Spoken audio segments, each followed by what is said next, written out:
Welcome to Confessions of Mormon Boys with me, your host, Stacey Harkey. And Adam Berg. Yes. The best friend of Lord Farquaad. Yes. Tell us about Farquaad. What was he like? He's a kinky little street goblin.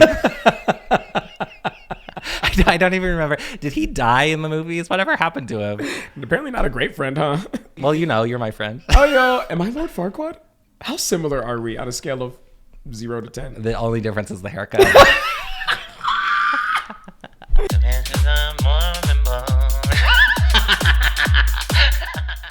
Welcome to Confessions of Mormon Boys. We used to be Mormon. And we used to be boys. And now we're gay.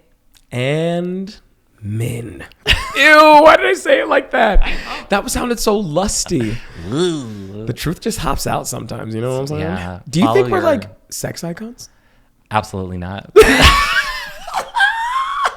No one is watching this being like, they're hot. No. They're just watching this like, you know what? No. I know a guy like that. Yeah, it's just like I need more average-looking people content. Yes. We're like the guys that do accounting at your company where you're like, first meet him and you're like, he's weird. And then you're like, actually, Gerald isn't that bad. Yeah, once you get to know him, it's kind of likable. Yeah, kind of likable. Still a little creepy, but kind of likable. Jury's out. That's yeah. just us. That's scary. so us. Very Lord Farquaad quoted. This is our podcast where we literally just tell stories about our past and history. Like we both grew up Mormon. We make confessions about a Mormon experience, a gay experience, sometimes both. Today, mine is both. Mine is too. Oh, is it sad? No, is yours?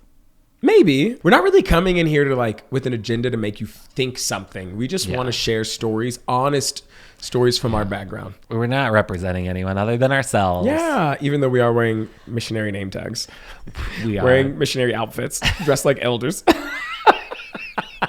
Elders with earrings. Yes. These are our name tags. We earned them one way or another. Yeah. Mine is of my name from when I served in Brazil. And mine is my husband's because my mom couldn't find mine. Oh, yeah. That sounds like such a little thing to That sounds say. like I'm a little Mormon boy. It's summer. I'm going to find mine. That's really cute. So you really earned yours. You had to put out for that. Well, well, when you find a sugar daddy. Hey, yo. You gotta Your keep husband it is sugar such a sweet little cutie He's patootie. so We have such sweet. cutie patooties in our lives. I know. I have Jason and you have me. Oh. That was such a Lord Farquaad thing to say. Yeah. It's just like a gay icon, Lord Farquaad. Oh, my gosh. He is. He could be. He's totally a top, too. He's little, but he knows what he wants. Yeah. He's got a bob. I saw online recently. Oh, my God. Was reading gay couples and saying that every gay couple looks like R2D2 and C3PO. And it's so true. Oh my in my gosh. case. I'm 6'2" and my husband's 5'7". Oh, no. Are you C3PO? Yes. Dude, Jeff and I totally look like R2D2 and C3PO. Yeah. Jeff's like slender and tall and sometimes walks a little robotic. And you yell at random I just be intervals. blooping and bleeping for no reason. And he somehow understands me. And I'm short and I look like a walking trash can. So I do look like R2D2. And I mean that in a cute way. Yeah, obviously. Okay. But I felt very red and seen. Yeah. Queer icon, R2D2. Yes or no? No. Homophobic. Homophobic. I know what the bloops and bleeps mean. He's editing himself. That's right. His AI software is not letting him say the F slur. Yeah, his programming won't. C3PO, queer icon, yes or no? Yes. Yeah, he feels really like Benedict Cumberbatch coded or something. Yeah. Doesn't he? He's one of those like elder gays he's one of those who's like, you don't know how bad I had it.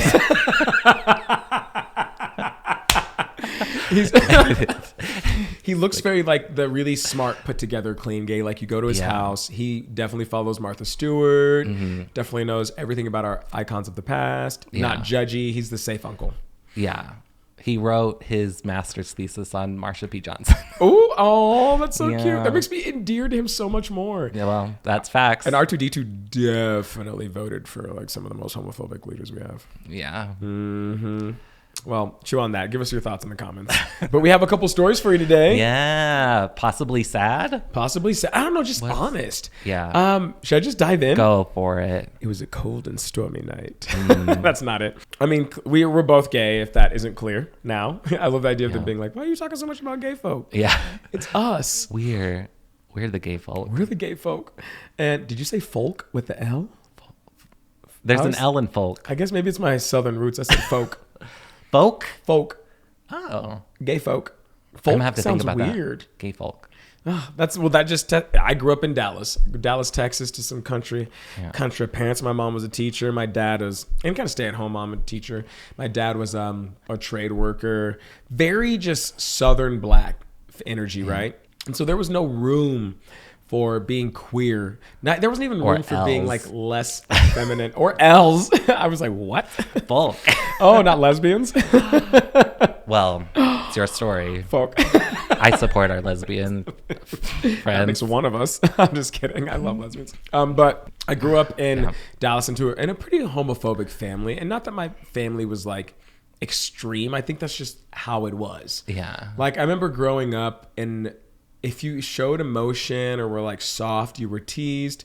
So there's already this stigma there around like what it means to be a boy, a man, right? Yeah. And like all good queer people, I shoved it away. I locked it down. Yeah. I learned how to like mask. I learned how to like hide my creative, maybe my more feminine side. And I was like, high achieving. I like took care of everything. But and I got to say, you did a good job. Oh, you think so? Yes. Because when I came out, people were like, yeah. And then when you came out, people were like, no. No, what? You were my red herring. I feel like you were like like people were like, I know there's someone gay in there. Just probability. And they were like, it might be Adam. Yeah. Or Matt. Or James. Or like everybody. You were people the were just last on listing. the list. Yeah, maybe. I was shocked when you came out to me. Oh, yeah? Yeah. That's crazy. Yeah.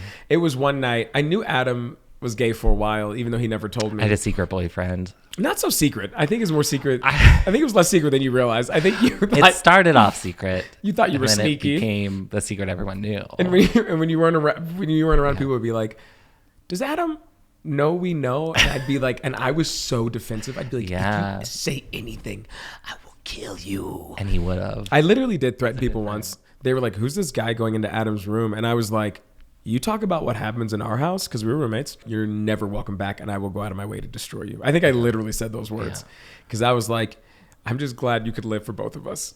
Thank you, R2D2. I don't... You are the C-3PO to my I am! R2D2. Oh, we've repeated the cycle. Oh, no. I'm always going to be an R2D2 in my relationships, huh? Yeah. Anyways, so, I just got really good at masking. I think some people... Sometimes later we're like, oh, you just felt so friendly and warm, like it like masked maybe some elements that you could perceive as being gay. But that was like a deep secret I had, and I was like, that's never something I'm going to release or tell people. Yeah. But also on the other end, I was incredibly dedicated to the Mormon faith. Yeah. Like I was by the book, and I come from a really, really staunch family. Yeah. My mom converted when she was 18 because, I don't know how else black people get in the church, but she was just like hardcore. Like we woke up every morning at 6 a.m. to read scriptures before school. Wow. And every night before bed at like 9:30. Wow. Like we were really intense. We were always at 15 minutes before church started at church. Yeah. In the second pew, we were intense. And one of the elements of Mormon faith is like you confess. Confessions. Ooh. Anytime someone says confess, we got to be like, confessions. It's like, ooh. Like a Put fragrance. like an echo on it. Confession. That might be out of my tech abilities, but we'll see what I can do. It's just me saying it quieter in the background. But you confess, right? Like, so if you make a mistake or sin in some way, like violate some law of God, you can kind of like confess and repent on your own. Or if it's a little bit heavier, you go and speak to your bishop. You're like a local leader, and you sit down in a room with just him. And you confess. And they're often someone from your neighborhood. Yeah. Your local dentist. Because it's a calling. It's not a job. So people are volunteering their time to do this in addition to their full-time job. Yeah. And there's nothing Catholic about it where you like don't see each other. Yeah. Like you had to call somebody and book, and they're like, what do you want to book with the bishop for? And you're like, something nasty. And they're like, oh shoot, does this time work? Yeah. And so I'm already a teen and I didn't have a car. And so I had to let me go back a little bit. I had discovered internet image search. And I was young. This was in the early 2000s. Yeah. And probably I was 14, 15. Okay. And I'd seen naked boys online. Ooh. Oh, that's where they are. Oh my gosh, that's where you find them. Obviously, it was so exciting. And I was like, oh my God. But I also felt so bad. And it was more complex too, because it wasn't just I looked at pictures of naked boys online, but it was also there were boys. And so eventually the guilt starts to build, and it doesn't take long for me to feel like I have to handle something or express it. I know people who never confessed. I never told a bishop about anything gay. How did you rationalize it? Were you I don't need to go through that? Or were you just kind of I balled it up inside and turned it into a mental illness.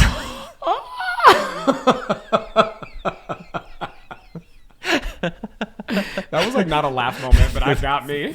Got me. You have to laugh at the truth. You have to laugh. At the pain. Yeah, and the pain. No, I couldn't handle it. I just wasn't that open. I didn't have the tools. Shame is terrifying. Yeah. Especially when you're talking to someone who lives in your neighborhood, knows your family.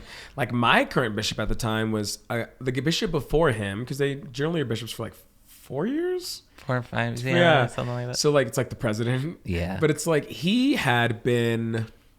Let me see. What did he was newer, and his sons, one son was a little older than me, one son was younger. We hung out in church settings.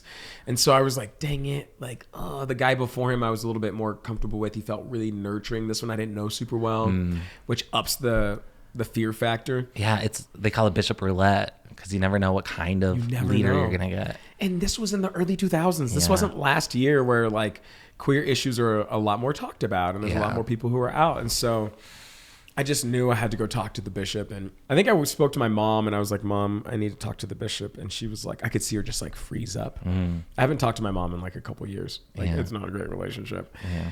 And part of that is her relationship with religion. But anyway, she sees this and she was like, would you like to tell me why? And I was like, no. Which was a good call. Yeah, I'm sure hard for her. Yeah. But good but for I think you. she was probably just maybe she was just glad I was doing it. She was very supportive in taking me there. So I reached out and I'm like, can I talk to the bishop? And they're like, oh, what for? Because you have to call the secretary. Yeah. I can't remember what I said, but it was probably something awkward boys, or I don't know. You ever seen a naked body? I probably said something weird. So we schedule it. My mom takes me to the church, which was 25 minutes away. We're driving in silence. I remember her trying to be encouraging or something. I don't know. And I waltz into the bishop's office, and all my fears, everything that I've worked so hard to build, the mask, the status in my community, it feels like it's in jeopardy. But it was more important to me to honor my beliefs in this religion. Yeah. And so I waltz into the office. He's really nice. He seems uncomfortable. Maybe he was a little new. I am probably just dripping sweat at this moment. I probably just look like a scared little Lord Farquaad. Yeah, little Lord Farquaad. The little baby. Just imagine Lord Farquaad in the rain and humble. That was me. Oh, okay. Just at your doorstep, just shaking, asking for more, sir. But I sit down and he's like, okay, what's this about? And I was like, well, and it was really hard to say. And I've never spoken to someone about something like this, confessing that I was looking at pictures of boys. And it was terrifying. And I just finally blurted it. And I was like, I looked at naked pictures online, and I could see him kind of relax a little bit of boys, and he tenses up again, and I was like, fuck. No. And it's silence. It was actually quite surprising, because I've heard a lot of horror stories of how this goes, and he just looks at me and he's like, I still love you, big guy. And I was like, oh. And I was ready for some follow-up, and he was like, that's a very natural thing for boys to experience. And I was like, what? Yeah, he didn't shame me at all. That's good. Yeah. The porn thing makes sense, but the element of being gay was he didn't shame me at all. My very first experience talking to a religious leader was like met with just like love and support. And I was so uncomfortable when I saw him around like for months afterwards, and never once did he treat me any different. Did his boys treat me any different? Did my friends? And I really, really, really appreciate him. Yeah, Bishop that's so Colgrove. sweet. Shout out to Bishop Colgrove. I don't know where you are in life. I should look him up, but Yeah. he just met me with so much love and support. And I think that shaped a lot of my experience with leadership, confession, being queer. Yeah. You know? Yeah. So that's my story. And that's kind of like, I think it's kind of like bittersweet, the fact that I felt like I had to confess that. Yeah. But the fact that like it was a met in kid. such a, I look back at such a positive experience, but the whole situation feels like, now that I'm like looking at it, I'm like, that's like problematic from the get-go. Yeah. Yeah, I'm like in this room with this like grown man talking about looking at naked boys online. Like that could go weird in so many ways. Yeah. Wow. And it only went weird in one way. It only went weird in one. It led to a podcast. That is my confession. Oh, I'm glad it was good. I've come out to probably every bishop I've had. Wow. Yeah, Because I you probably just, had like, a lot. I just was like, if I ever looked at porn, I was like in that bishop's office. If I ever felt, I was like in there talking to him. And it was really nice because it felt like I was like, at least, like I didn't feel like I was like hiding as much. Like maybe that helped a lot with like the burden. Yeah. Luckily, I think I had good leaders all around. Yeah. There were people that said some weird stuff, but I never felt like shamed for it, Yeah. Oh, that's which is good. crazy. 'Cause I'm sure this is like before the time that they did any training at all. Yeah. I mean, I don't know how good the training is, but Now they're licensed professionals. So it's like not really a sad story, but as I reflect, I'm like, I've always felt like it was a good experience. And then I'm like, oh, recontextualizing it now. yeah. Isn't that weird? No, I get it though. I feel like that's a lot of becoming older. Yeah. Is you see the gray in all your experiences, and it feels weird sometimes. I literally love gospel music. I grew up listening to, like, I come from family with Baptist backgrounds. Like, we just love gospel. Yeah. And literally the other day, I'm hearing an old gospel song because I just like it. I listened to one of the lyrics and I was like, oh my gosh, I don't believe this. The line was like, because I'm not good enough, but he still loves me. And it's like sung in like this, like, I'm not good enough, but he still loves me. Like, great. Isn't that great? And I was like, no. Yeah.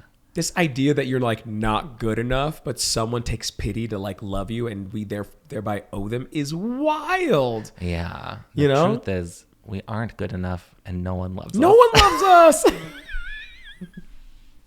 Thanks for keeping it funny because I'm like going like, really, I'm getting really like in my feels. No, it's okay. That's how I cope with feelings. Girl. I joke about them. Aww. I've done a lot of therapy. Yeah, doesn't sound like it. Does Jason ever get mad at you for that sometimes? He doesn't get mad at me, but it was an adjustment for both of us because when we first started having like serious conversations or he'd bring something up, he had to learn that my instinct is to make jokes. And I had to learn that doesn't need to be the first thing I do in every interaction. Oh, that's cute. Yeah. That's gross. And so sometimes if he wants to talk to me about something, he'll bring it up and then he'll let me get my joke out and then we can have a real conversation. You just are on a roll. You don't stop for 5 minutes. It's just like my instinct. It makes me comfortable and I need to work on, and I have worked on it. I've gotten better, but like, okay, I don't need to do that. I like to crack jokes to diffuse, but I am not a crack a joke in the middle of an emotional moment person. I don't know. I'm looking at Boyfriend who's helping us with sound. Is that true? Do I crack jokes in the middle of tense moments? Because I feel like I don't respond. I feel like if you crack a joke, sometimes I'll be like, I don't like that right now. I'm too honest. All right, Adam good. Bergie Berg, what you got for us? So, it was me. I was a small Lord Farquaad in You're a Farquaad Dallas, too? Texas. No, what the? Okay, this story comes from my early 30s when I was still dating. You were Mormon at this time? No. Okay. I sort of like transitioned out of the church in my late 20s. So I'd been out for a few years. I had a boyfriend. We had broken up. I was on the dating scene. Who was this boyfriend? We don't need to talk about him right now. I know his boyfriend. Oh, Jetta. Oh, duh. Yeah, you know. Beep, bleep. Well, I'm sure there'll be stories about him later. So the pandemic happened. We were locked down forever. Everybody got like super lonely. And as things started opening up and people were getting a little bit more comfortable, I was on the dating apps. Okay. Matched with this guy up in Salt Lake. I was living here. Were we roommates at the time? I think so. Okay, cool. In Vineyard? Vineyard or Provo. And we had made plans for me to drive up to Salt Lake. He didn't have a car. And I was just like, I don't know how you get by, but whatever. I can drive to Salt Lake and we can get together. And we'd hang out. I think it was going to be late, so no meal or anything. We just like chat and hang out. So I get to his apartment complex. He meets me down in the lobby, and then he takes me to the roof. Yeah. He's like, hey, this roof has a really great view. Do you want to go see it? Was that like weird, or were you like, oh, cool, yeah?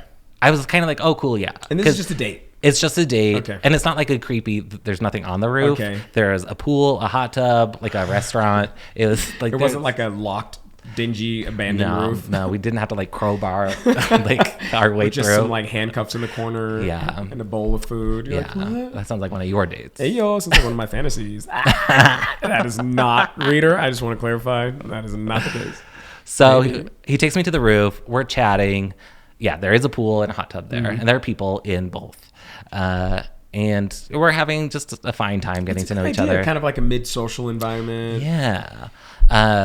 But we had been talking for a while, and like this is starting to get weird that we're not like going to his place. We're just like leaning on the edge of this roof. But I happen to have my swimsuit in my car. So I was like, hey, I have my swimsuit here. Do you want to like get in the hot tub? And he goes, no, I'm scared of hot tubs. And I was like, scared of hot tubs? Yes. Like, what does that mean? Like, I don't like hot tubs. You know me. I don't do like hot water, but I'm not scared of And I tried to dig into it. I was like, is it the heat? No. Is it the people? No. The germs? I don't know. He has this trauma that you're just digging into. Yeah, I know. Because I'm a curious little bitch. That's the gravestone, Adam Berg. Yeah. Curious little bitch. So I just like, okay, whatever. He's afraid of hot tubs, whatever that means. But then he invites me to go down to his place. I know. I can't get over that. I couldn't either. I still think about it, obviously. So we get down to his place, and as he's opening his door, he's just like, sorry, I don't really have much. And he opens the door. The apartment is completely empty, except like there's a whole bunch of like crumbs on the counter, and there's a twin mattress with on the floor, no sheets, just one blanket. Wait. Homie had, the only furnishings he had was some crumbs on the counter. Yes. I hope it was like a conscious choice. Like, I think it's time for me to decorate. He pulls out his little saltines and he says, ooh, yeah, just feels like home. And I was really weirded out about that. But fortunately, he got like ahead of it. He knew it was weird. And this is not a straight man. This is a gay man. This is a gay man. That feels like straight man energy. It really does. Bed on the floor. Yeah. Maybe sheets. Yeah. So he actually lived in Chicago, but because of lockdown, he sort of got a little cabin fever. Oh. And he's like, I want to get out and be somewhere else. And he kind of liked the idea of dating a Mormon boy for some reason. So he came to Utah ties. No. So he came to Utah just to like meet Mormon boys. But he didn't. That's interesting. That's like fetishizing. I feel like I experienced that being black, where people are like, yeah, I just want a black guy. But like to be like, I just want a Mormon boy. Yeah. A pure little innocent boy to break or something. So yeah, he wasn't going to furnish an apartment that he didn't plan on staying in for very long. Smart. It was just like minimal. And I was like, okay, I can forget that. Okay. It doesn't seem very sanitary in here, but whatever. Just saltine crackers everywhere, crumbs and stuff. So of course we keep chatting, and of course chatting leads to making out. He is. Okay, I was curious if he was actually gay or straight. Oh, you thought like I got catfished? Just the furnishing. Maybe he just wanted a friend and was like, gay dudes will come over easily.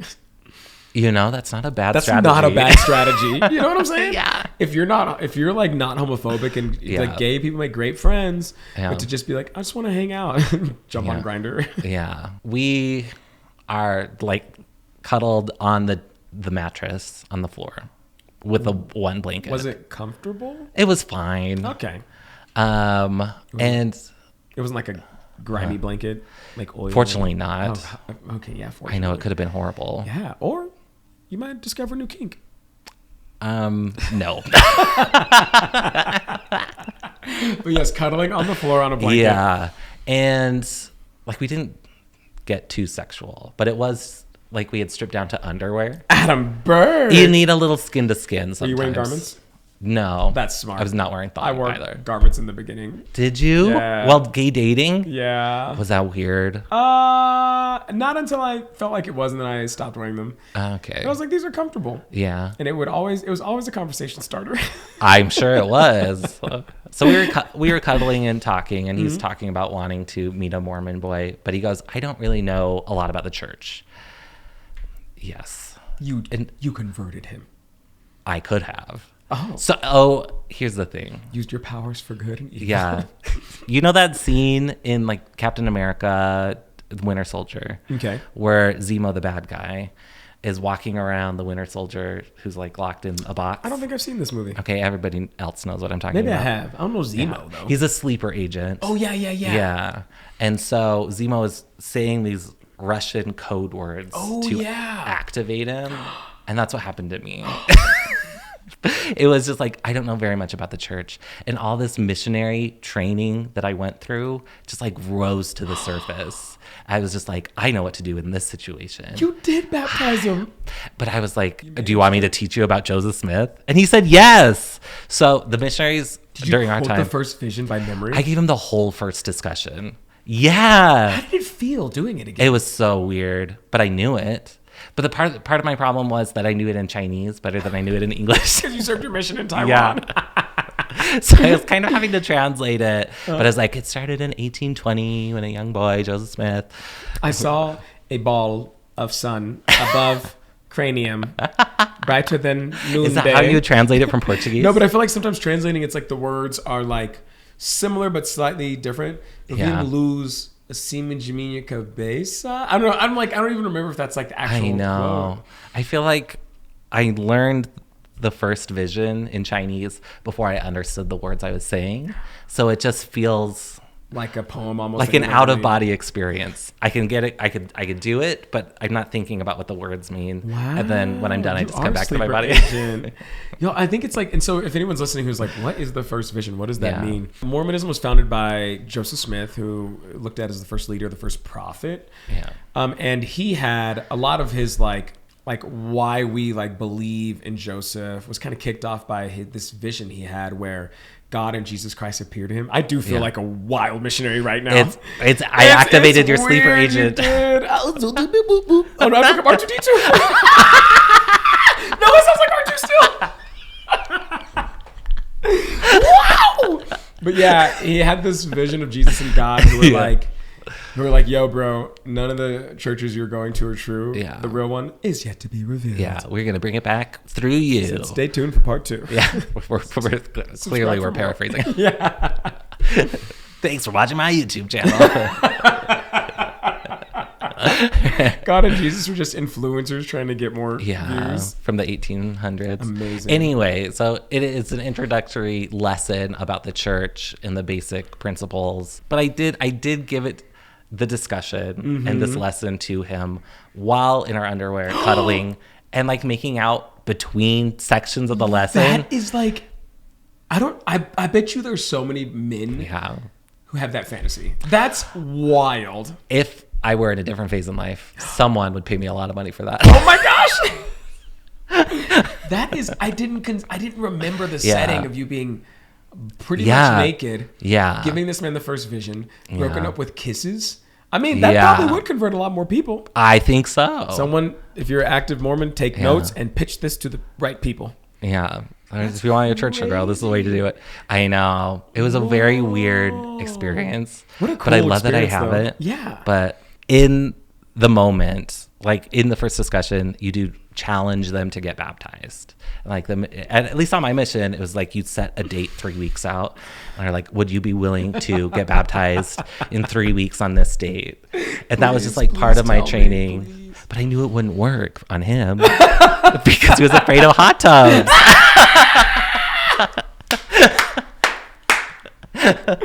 It's all coming back to me. Amazing. That was the only time I ever saw him. Wow. So I hope look him up. What if he converted? That'd be crazy. I would love to hear his conversion story. I hope he tells it honestly. So that's was the beautiful. last time I taught a missionary discussion was on a gay date. almost naked. That honestly, that's got to count for something. If the Mormons are true, or like if the Mormons are right, and you go to heaven and they're like, "Hey man, you married a man," you got to be like, pull up that footage. It's like, hold on. You'd be like, this is a bit more nuanced than you think. Yeah, it is. I think you need to reconsider my application. To heaven based on this. And then I just slide a $20 bill. So who's at the gates of heaven? St. Peter. Yeah, I like the idea. I mean, not in Mormonism, but who's at the gates in Mormonism? No one. They're just open. I don't know. Bro. No, you have to know like the temple stuff. I do. The secret passwords and the handshakes. So I can sneak in. You probably could. I probably could. You're very sneaky. You say stinky or sneaky? Both. Oh my gosh! Imagine me like climbing the fence. Yeah. What are you doing there? I just feel like, you know what? Maybe I know the doctrine's changed, but initially there wouldn't probably be a lot of black people in heaven. That's pretty racist. It's not my doctrine. Because, you know, they weren't like allowed in the temple. That's true. And you have to go to the temple to get the highest degree. Yeah. And so, riddle me this, Batman. They see my black ass on the streets of heaven. They're going to be like, we got an imposter. Yeah. It'll be just like here on Earth. That's literally my experience in Utah.